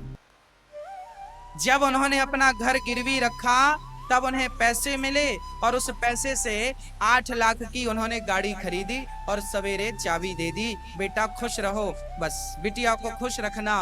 वो लड़का गाड़ी पे बैठा, दुल्हन को बिठाया, चला। एक दिन क्या हुआ कि वो पति पत्नी दोनों गाड़ी से जा रहे थे। आज लड़का गाड़ी चला रहा, देखो हमसे गाड़ी चलाना। लड़की बाजू में बैठी, पत्नी बाजू में बैठी, पति देवता गाड़ी चला रहे। पति गाड़ी चला रहे हैं, पत्नी बोली जरा धीरे चलो। पर दहेज की चीजों को आदमी धीरे कहाँ चलाता, गाड़ी दहेज की बड़ी तेज। लड़की बोल रही है धीरे चलो, धीरे। आगे एक मंदिर था, वहां मंदिर में कोई प्रसाद बट रहा होगा। तभी एक भिखारी बैसाखी लेके चल रहा था, एक पांव उसका टूटा था, एक पांव पे खड़ा था और बैसाखी लेकर धीरे धीरे सड़क पार कर रहा था। जैसे ही वो बीच सड़क पे पहुंचा, साहब की गाड़ी भी आ गई और गाड़ी बहुत तेज थी। अब उन्होंने देखा कि ये तो भिखारी बीच में आया, ब्रेक पर पांव रखा, ब्रेक, धीरे धीरे गाड़ी घिसटती, इतनी तेज ब्रेक लगाया, गाड़ी पलटते पलटते बची और घिसटती घिसटती जाकर बिल्कुल उस भिखारी से चिपक गई। अब साहब ने गाड़ी खोलकर भिखारी को डांटा, गाड़ी से उतर गए, पागल क्या जरूरत थी तुम्हें सड़क पार करने की, कमा के खा नहीं सकते, जब देखो भीख मांगते रहते हो, जब देखो भीख मांगते रहते हो, हाँ कमा के खाना नहीं सीखा। तब वो लड़की दौड़ कर आई, पत्नी ने 100 रुपए निकाला, उस भिखारी के कटोरे पे डाला, कहा बाबा सुखी रहो, बस। अब तो ये बिगड़ गया, क्या जरूरत थी उसे 100 रुपए देने की, तुम जैसे लोग उसका मनोबल बढ़ाते हैं। तब उस लड़की ने मुस्कुराते हुए कहा स्वामी जी ये तो भिखारी इसलिए बना क्योंकि इसकी मजबूरी थी, पांव टूटा था। पर ये बताओ आपके तो दोनों पांव सलामत थे, आप भिखारी क्यों बन गए मंडप के नीचे? मेरे बाप से आपने भी तो भीख मांगी थी। ये गाड़ी आपकी कमाई की थोड़ी है, भीख मांगने से मिली है।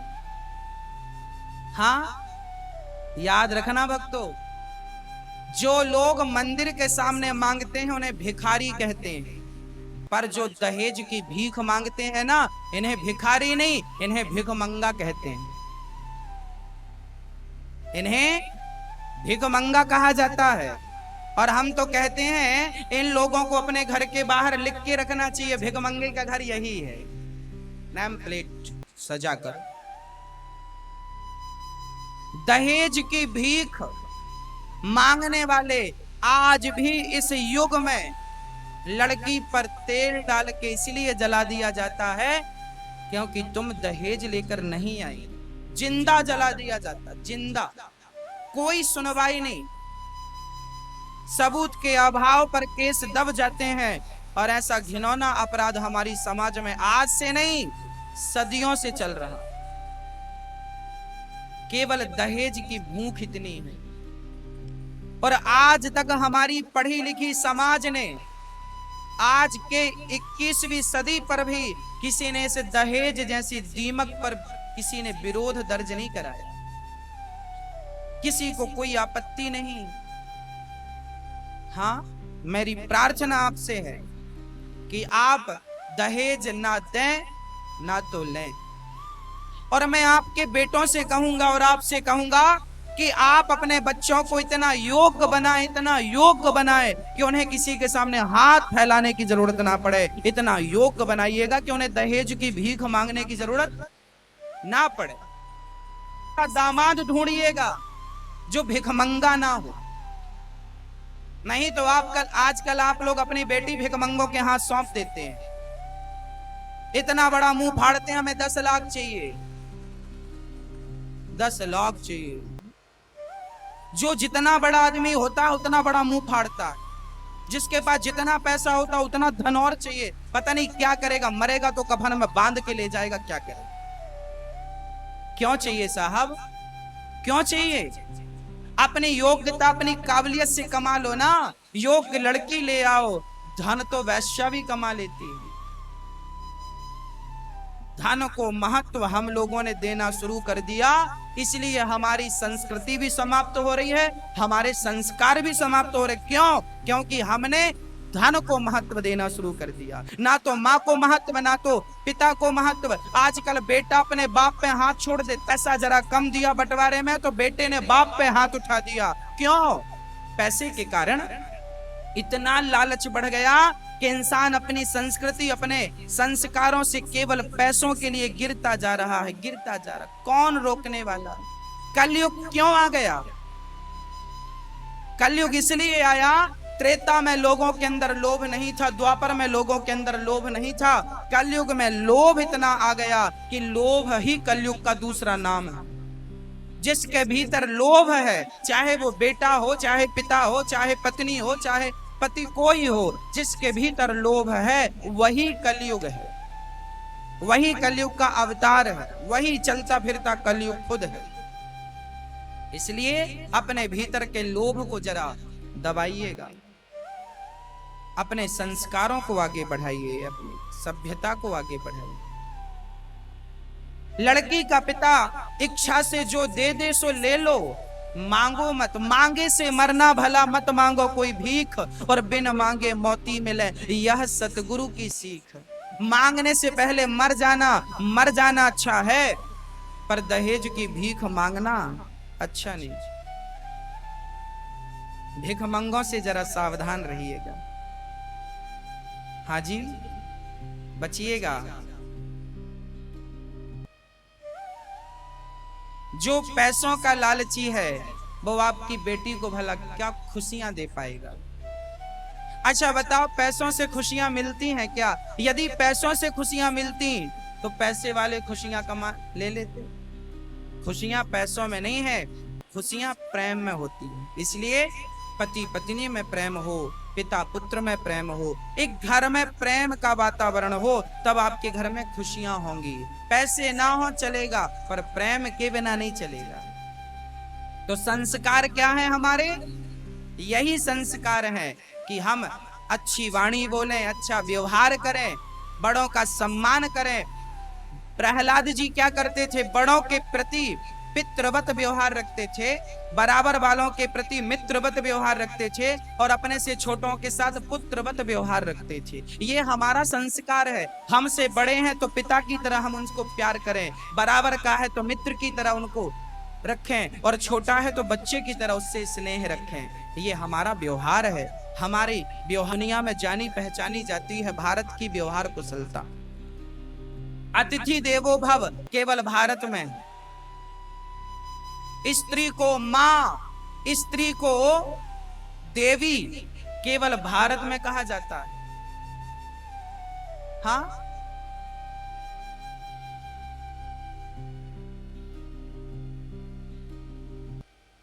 इसलिए देवी का सम्मान करें।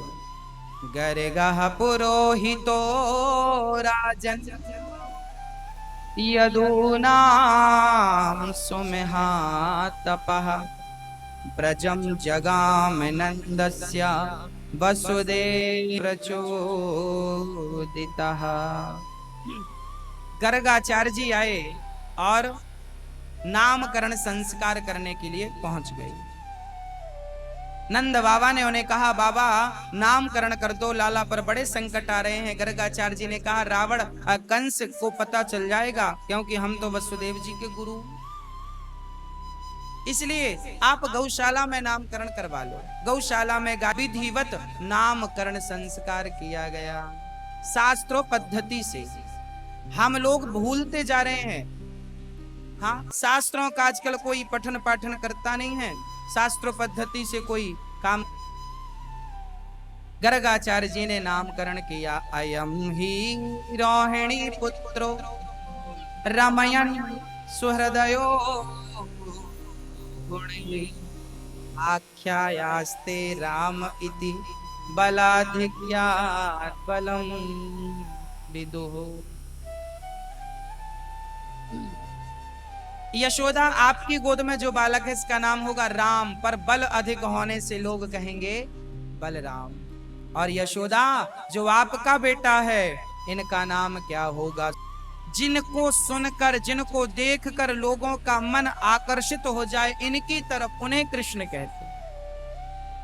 नामकरण हुआ गर्गाचार्य जी के द्वारा और गर्गाचार्य जी ने प्रणाम करके वहां से प्रस्थान किया। अब भगवान जब थोड़ी बड़े है गए,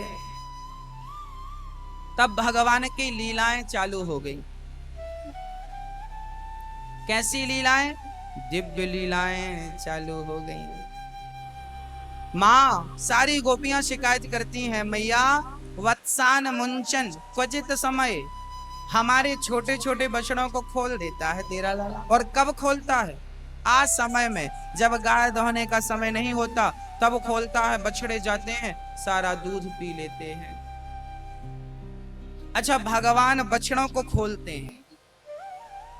इससे यह सिद्ध हुआ कि भगवान गाय से बड़ा प्रेम करते हैं, बछड़ों के बीच में रहते हैं। बछड़ों को इसलिए खोल देते हैं क्योंकि बछड़े खूंटे से बंधे रहते हैं।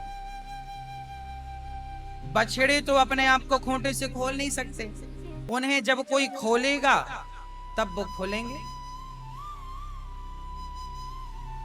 है ना? वाह। एक बात बताएं, आपने कभी गौ पालन किया कि नहीं? गौ पालन आपने किया होगा तो मैं आपको बताऊं गाय कैसी है। गाय आपके ही खूंटे पे बंधी रहती है। आप पानी दोगे तो पानी पिएगी, और आज आप पानी देना भूल जाओ तो क्या गाय अपने से पिएगी? नहीं, क्योंकि वो आपके खूंटे पर बंधी है। गाय को आपने चारा दिया तो खाएगी, और आज भूल गए तो भूखी रह जाएगी। क्यों? क्योंकि आपके खूंटे पे बंधी है। जैसे गाय चारा आप देंगे तो खाएगी, पानी आप देंगे तो पिएगी, नहीं देंगे नहीं पिएगी, और आप पानी देना भूल गए और खूंटे पे बंधी रही, तो सच कहता हूं वो बंधी बंधी उसी खूंटे पे मर जाएगी, पर खूंटा तोड़ के भागेगी नहीं। सही बोल रहा हूं क्या? हाँ, जैसे गाय अपने मालिक के अधीन रहकर उसका दिया खाती है, उसका दिया पीती है, बस उसी तरह हम भी गाय बन जाएं और भगवान के खूंटे से बंध जाएं। कन्हैया, तुम हमें दोगे तो हम खाएंगे, तुम दोगे तो पिएंगे, तुम नहीं दोगे तो हम भूखे मर जाएंगे, पर तुम्हारे चरण छोड़कर कभी नहीं जाएंगे, पर कहीं ना जाए। समर्पण ऐसा होना चाहिए, गाय माता की तरह होना चाहिए। तो भगवान ने बछड़ों को खोल दिया। खोलेगा कौन? खोलने की चाबी किसके पास? वत्सान मुंचन क्वचित समय। अरे आज समय में संसार के खूंटे से कौन खोलेगा? जब मन भगवान में लगाओगे तब भगवान संसार के बंधनों से मुक्त करके अपनी ओर बुला लेगा। इसलिए खोलेगा। जब मन भगवान में लगाओगे तब भगवान संसार के बंधनों से मुक्त करके अपनी ओर बुला लेगा। इसलिए भगवान ने बछड़ों को खोल दिया। गोपियां कहती हैं सारा दूध पी लिया। हाँ, दूध को बोलते हैं गोरस। गौ मतलब इंद्रियां, रस मतलब रस, इंद्रियों का रस, सुखों का रस चरण में रहता है ना। बछड़ा खूंटे से खुला तो भागकर जंगल नहीं गया। कहां गया? अपनी माँ के पास। आप भी जब संसार से समय मिले, संसार से थोड़ा बहुत समय मिला करे तो भागकर भगवान की शरण में चले जाया करो। और जब भगवान की शरण में जाओगे तो परिणाम क्या होगा? भगवान गोरस पिलाएंगे। मतलब संसार के सुख की जो तुम्हें अभिलाषा थी वो सुख भगवान तुम्हारे कदमों में डाल देंगे। लो, तुम्हें क्या चाहिए? धन चाहिए? लो। वैभव चाहिए? लो। यश चाहिए? लो। कीर्ति चाहिए? लो। अरे भगवान क्या नहीं दे सकते? तुम एक बार भाग कर उनकी शरण में तो जाओ, जैसे बछड़ा भाग करके जरा। वत्सान मुंचन, यही अर्थ है। क्रौस संजात हासा, मैया बोली जरा गुस्सा क्यों करो, छोरा पर ऐसी हरकत करे तो जरा गुस्सा करके डांटो करो। गोपियां बोली हम डांटती है, ही करके हंस देता है। जब ही करके हंसता है तो हम उसकी मुस्कान पर मोहित हो जाती हैं और हम भूल जाती हैं सब कुछ, और हम भगवान की मुस्कान पे ही रीझ जाती हैं। इसका तात्पर्य यह है कि भगवान की जो मुस्कान है ये माया का स्वरूप है।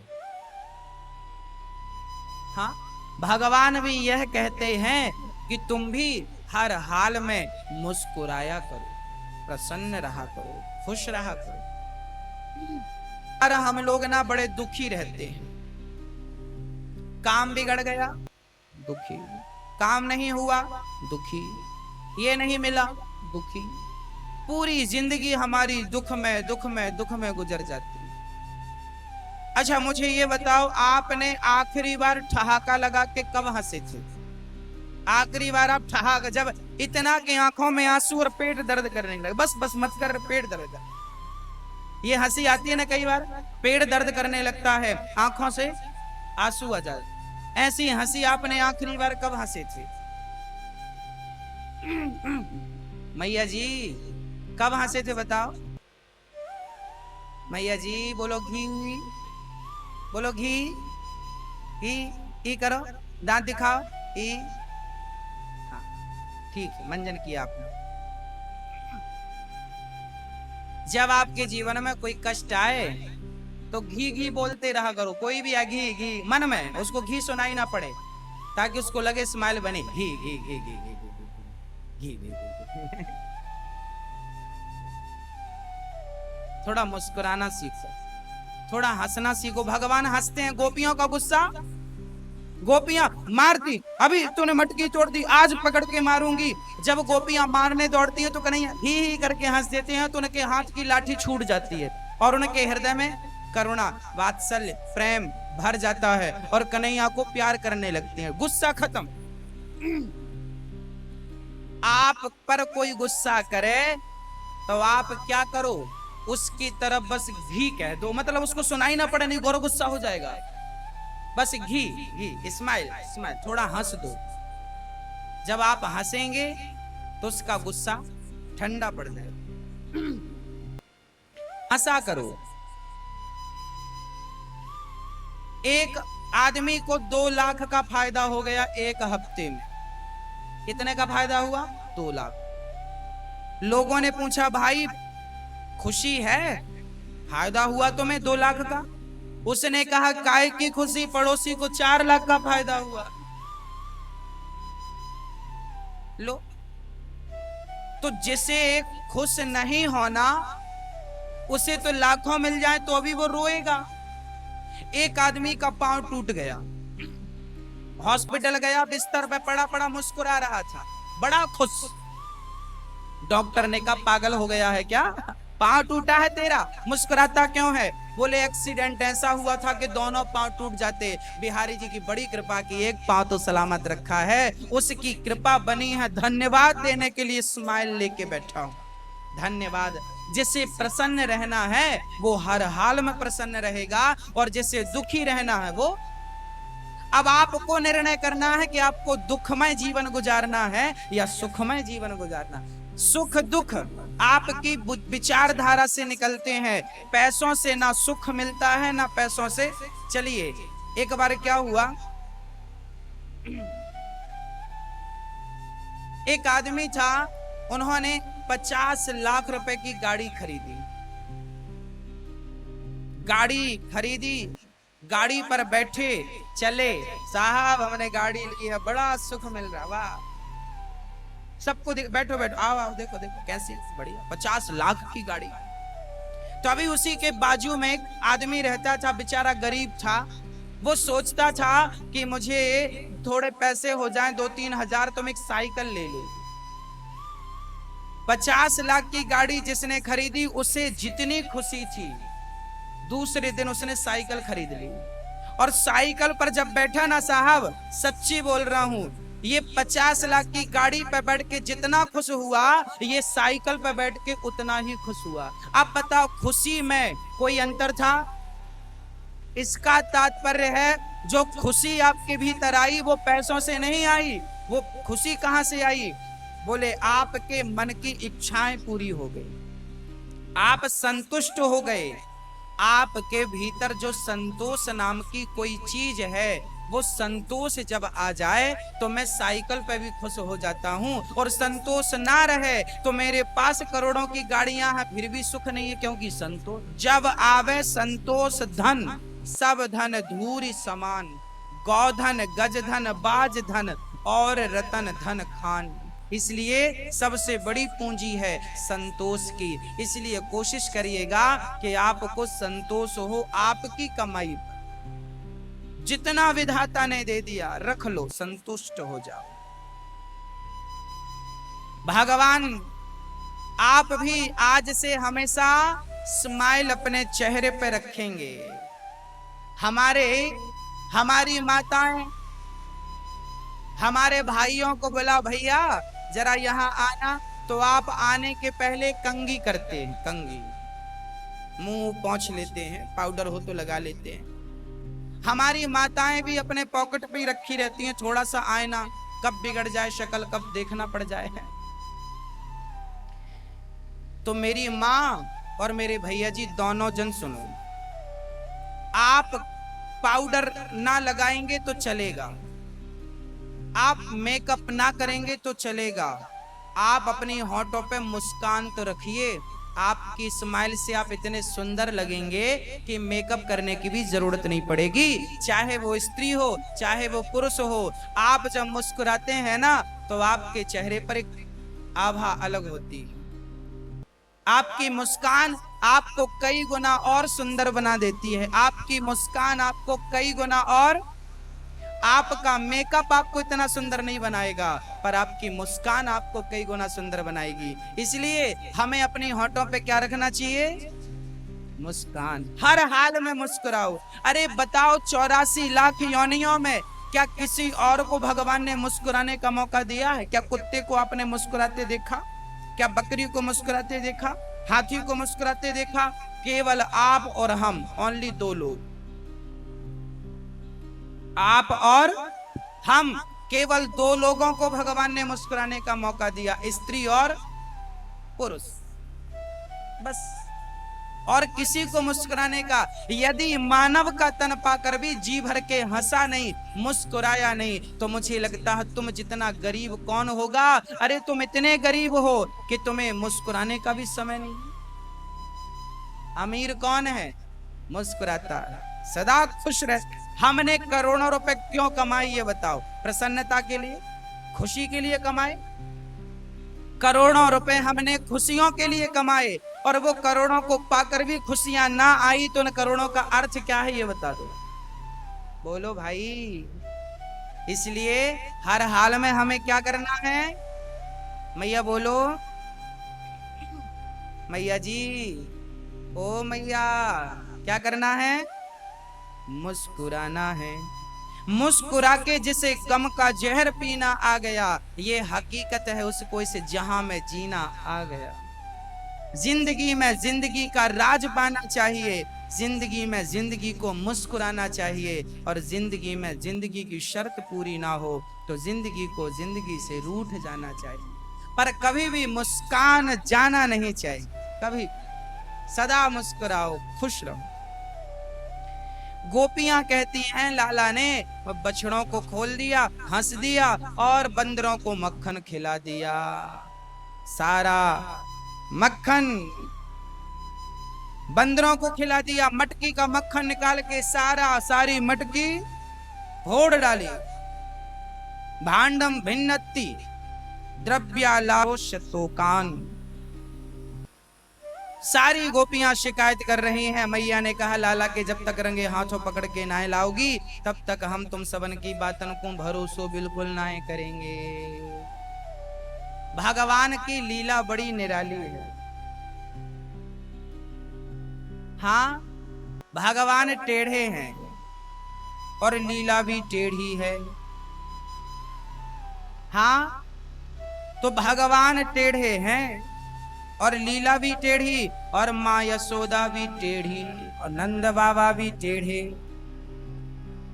और वृंदावन धाम भी टेढ़ा, यमुना जी भी टेढ़ी। भगवान से जो जुड़े हैं सब टेढ़े, क्योंकि वो खुद टेढ़े। इन्हें कौन समझेगा? भगवान को मुह्यन्ति यत् सूरया। हाँ, भगवान को कौन समझ सकता है?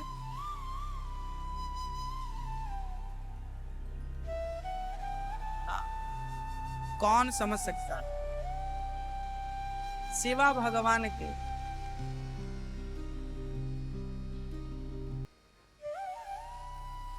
भगवान की लीलाओं को कौन समझ सकता? भगवान की लीलाओं को मुह्यन्त यत् सूरया।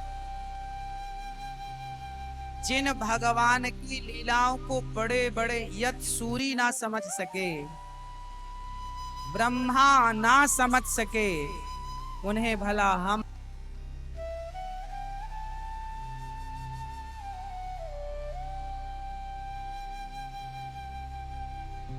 एक दिन भगवान श्री कृष्ण ने मिट्टी खाई।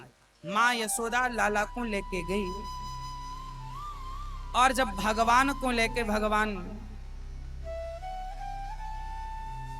ब्रह्मांड घाट में मां पहुंची, श्रीधाम वृंदावन ब्रह्मांड घाट, कन्हैया को बिठाकर स्नान करने लगी मां, और मिट्टी भगवान ने थोड़ी सी खा ली।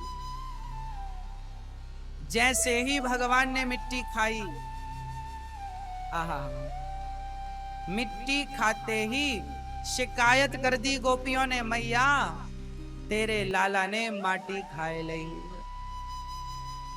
तेरे लाला ने माटी खाए लई।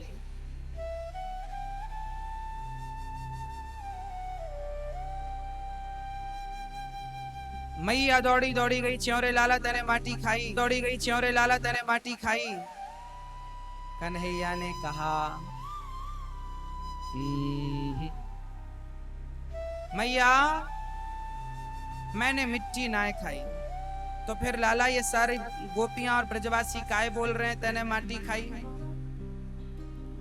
मैया मोकू पतो ना है काय पीछे पड़े, हर बार शिकायत करे मैया मैंने तो माटी ना खाई, पर शिकायत कर दी दारी के ने माटी खा रखी। अच्छा, अब प्रश्न ये खड़ा हुआ, भगवान ने मिट्टी खाई थी, भगवान ने मिट्टी खाई थी, पर भगवान ने कह दिया मैया मैंने मिट्टी ना खाई। क्या अर्थ है इसका? अर्थ यह है कि भगवान जो हैं वो ऐसे हैं कि जैसे उनके मुख पर सारे देवी देवता ब्रह्मांड निकाया निर्मित माया रोम रोम प्रतिवेद कहे, भगवान के रोम रोम में जो ब्रह्मांड लटक रहे हैं, उन ब्रह्मांड के सारे लोगों को इच्छा हुई कि अब हमें भगवान प्रसाद दें, तो प्रसाद खाने के लिए, उनको प्रसाद देने के लिए भगवान ने मिट्टी खाने का एक बहाना कर लिया।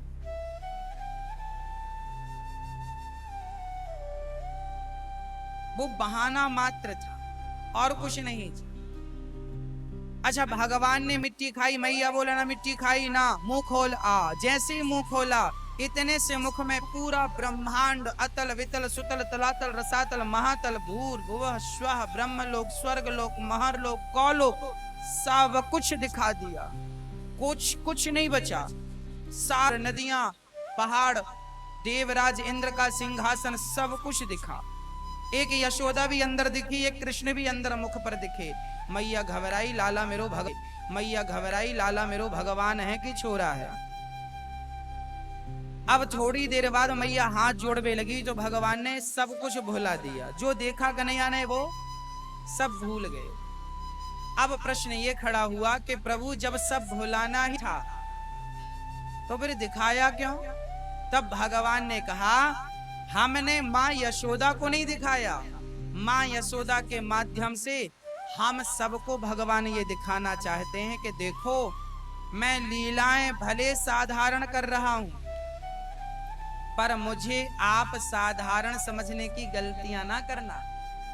मैं मक्खन चुराता हूं, मटकी तोड़ता हूं, आपको कहीं संदेह ना हो जाए, आपको भगवान पर संदेह ना हो जाए। ये कैसे भगवान? इसलिए भगवान ने अपना मुख खोलकर लीला दिखा दी कि देखो, मैं साधारण दिखने वाला हूं। भगवान हम सभी के लिए इस संसार में अवतार लेते। हम सबके बीच में बहुत सारे लोग ऐसे मिल जाएंगे जो कहते हैं ये कैसे भगवान। कई लोग भगवान को भगवान नहीं समझते, कई लोग भगवान को महापुरुष कहते हैं। बोले कृष्ण भगवान नहीं, हम महापुरुष हैं। कृष्ण महापुरुष नहीं, कृष्ण साक्षात ब्रह्म। ब्रह्म होने में किसी को कोई संदेह नहीं करना चाहिए, वो भगवान है। आप कहते हैं कि भगवान कृष्ण साधारण कोई महापुरुष हैं, तो बताइए कोई महापुरुष एक उंगली से क्या पहाड़ को उठा सकता है? क्या कालिया नांग के ऊपर नाच सकता है? क्या पूतना का जहर पी सकता है? ये करने वाले कौन थे? ये करने वाले भगवान ही तो थे। भगवान के अतिरिक्त ये काम भला और कौन कर सकता है? इसलिए भगवान संदेह का नहीं, भगवान तो श्रद्धा के विषय हैं। भगवान श्रद्धा वालों को प्राप्त होते हैं और भगवान पर कोई संदेह ना करे। राजा परीक्षित ने पूछ लिया कि हे प्रभु, ये बताइए भगवान ने ऐसा कौन सा पुण्य किया, जिस पुण्य माँ यशोदा ने ऐसा कौन सा पुण्य किया जिसके कारण भगवान श्री कृष्ण माँ यशोदा के पुत्र बने? कौन सा पुण्य किया है हमें बताइए। जिनकी वाणी से नाम नहीं निकलता, दर्शन की तो छोड़ दो, आज वो यशोदा अपने गोद में कृष्ण को खिला रही हैं। कोई तो पुण्य किया होगा, हमें बताइए भगवान, वो कौन सा पुण्य था जिस पुण्य के बल पर यशोदा ने कृष्ण जैसे पुत्र को पाया।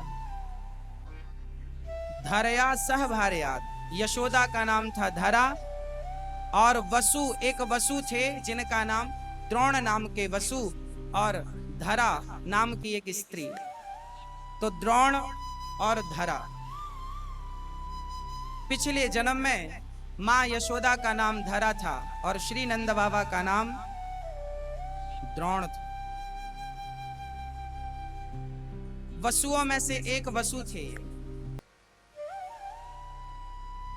ये राजा रानी थे पिछले जन्म में। इन्होंने अपने घर का परित्याग कर दिया, राज्य का परित्याग कर दिया। अपना सारा राज्य, नगर में सूखा पड़ा, सारा कुछ दान कर दिया, बांट दिया सब में। और दोनों यमुना के पुलिन तट पर आकर दोनों पति पत्नी धरा और द्रोण तप करने लगे, भगवान की आराधना करने लगे। घास पत्ते खाकर अपने आप को सुखाकर भगवान के भजन में लग गए। चर्चा मिलती है कि एक बार स्वयं भगवान धरा की तपस्या पर प्रसन्न होके आए। उस समय घर पे कुटिया पर धरा अकेली थी और श्री नंद बाबा जो द्रोण थे पिछले जन्म में जिनका नाम था, वो किसी कारण से वो यमुना के पुलिन तट पर बैठे थे। धरा घर पे कुटिया पर बैठ के भजन कर रही थी। पे पधारे हैं, चरणों में वंदना की, कहा प्रभु हम आपकी क्या सेवा करें। संतों ने कहा बिटिया हम बहुत दिन से भटक रहे हैं जंगल में, हमें बड़ी भूख लगी है, कुछ खाने को नहीं है, कुछ खाने को मिल जाए। धरा ने कहा प्रभु आप स्नान करिए, मैं अभी आपके भोजन की व्यवस्था करती हूँ। कहते हैं संत स्नान करने गए, घर पे अकेली धरा थी, घर पे अन्न का एक दाना नहीं था, वो संतों को भला क्या खिलाती। तभी पास में एक गांव था, उस गांव में एक सेठ जी ना रहते थे। सेठ जी के पास धरा पहुंची, सेठ जी से कहा सेठ जी हमारे घर कुछ संत आए हैं, हम जंगल की लकड़ियां बेचकर आपका पैसा चुका देंगी, हमें 2 रुपए चाहिए, हमें 2 रुपए की मदद कीजिए। सेठ धरा को देखकर बड़े प्रभावित हो गए। उनकी नियत धरा को देखकर बिगड़ गई, क्योंकि धरा बहुत सुंदर थी, कोई साधारण तो थी नहीं, दिव्य थी। उनकी सुंदरता को देखकर वो सेठ मोहित हो गए और कहने लगे कि हमें कुछ गिरवी रखना पड़ेगा, आप कुछ गिरवी रखेंगे तो आपको हम जरूर देंगे। धरा बोली मेरे पास तो कुछ नहीं है, भला मैं आपको क्या दे सकती हूँ, मेरी क्या सामर्थ्यता है। हाँ वचन देती हूँ कि 1 महीने में मैं जंगल की लकड़ियां बेच के आपका सारा कर्जा उतार दूंगी, मुझे 2 रुपए की मदद कीजिए। धरा ने जब ये कहा, सेठ जी ने कहा ना तुम अभी चाहो तो सारा कर्जा उतार सकती हो। धरा बोली कैसे। तब उस सेठ ने कहा कि ये तुम्हारे जो स्तन है, ये स्तन मुझे बड़े प्रिय लग रहे हैं, यदि ये स्तन मुझे मिल जाएं तो मैं तुम्हें 2 रुपए दे सकता हूँ। उसकी नीयत बिगड़ गई। धरा ने कहा अच्छा यदि मैं अपने स्तन आपको दे दूंगी तो आप मुझे दे देंगे 2 रुपए। हाँ हाँ दे दूंगा। तब धरा ने पास में एक चाकू पड़ी थी और चाकू से अपने दोनों स्तन काट के धरा की हथेली पे रख दिया, तुझे मेरे स्तनों से प्रेम था सो ये स्तन ले ले। 2 रुपए लेकर धरा वहां से उसी प्रकार रक्त रंजित होकर लहूलुहान होकर चल पड़ी। बाजार से सामग्री खरीदी, संतों के लिए बढ़िया पूड़ी सब्जी खीर बनाती हैं और संत जब आए परोसती हैं। केले के पत्तल पर जब परोसा, संतों ने देखा धरा रक्त से गीली थी। संतों ने कहा देवी आपके शरीर पर ये रक्त क्यों बह रहा है। तब धरा ने कहा महात्मा जी आपकी थाली पर जो रोटियां हैं, आपको जो भोजन प्रदान हो रहा है, आप जो भोजन कर रहे हैं, इस भोजन के लिए मुझे अपने स्तनों का दान करना, बलिदान देना पड़ा। आप भोजन कर लीजिए। संतों ने भोजन जब किया तो कहते हैं संत की तृप्ति ही भगवान की तृप्ति है। भगवान धरा के मध्य प्रकट हो गए और धरा को भगवान ने कृपा दृष्टि डालकर वो घाव भर दिए और कृपा करके भगवान ने कही माँ आपने संत सेवा के लिए अपने स्तनों का दान किया है, अगले जन्म में मैं आपका पुत्र बनकर इन्हीं स्तनों का पान करूंगा। तब भगवान श्री कृष्ण आज माँ यशोदा का दूध पी रहे हैं पुत्र बन करके। और भगवान की ये दिव्य लीला संतों के श्री मुख से ये सुंदर सी पावन कथाएं सुनने का सौभाग्य मिलता है। तो पुण्य किया धरा ने, तप किया धरा ने, भक्ति की धरा ने, तो भगवान को प्राप्त कर लिया। इसका अर्थ यह है कि यदि जीवात्मा भक्ति करे और जीवन के सुखों का त्याग करके और एक निष्ठ होकर भगवान में मन लगा दे तो भगवान को प्राप्त कर लेना भी मुश्किल नहीं है। सहज में भगवान मिल जाते हैं, सहज में मिल जाते हैं। यद भक्त प्रेम करे, केवल प्रेम, राम ही केवल प्रेम प्यारा, बस प्रेम करे। तो माँ यशोदा पिछले जन्म में धरा थी, इस जन्म में यशोदा बनी और आज कन्हैया को कह रही हैं लाला एक दाग हृदा शिशु यशोदा नंद गेहिनी। और आगे की चर्चा हम उखल बंधन की सुनेंगे। कैसे भगवान ने जब उखल से माँ यशोदा ने बांधा तो कैसे 2 अंगुल की कमी पड़ी और 2 ही अंगुल रस्सी कम क्यों पड़ी, 4 या 6 भी अंगुल कम पड़ सकती थी। ये सारी चर्चाएं सुनेंगे। उसके पूर्व सदगुरुदेव भगवान हमारे मध्य पधारे हैं। आशीर्वचन दे करके हम सभी को कृतार्थ करेंगे। जैसे गंगा स्नान करने से शुद्धि प्राप्त होती है, ऐसे गुरुजनों की वाणी सुनकर चित्त शुद्ध हो जाता है।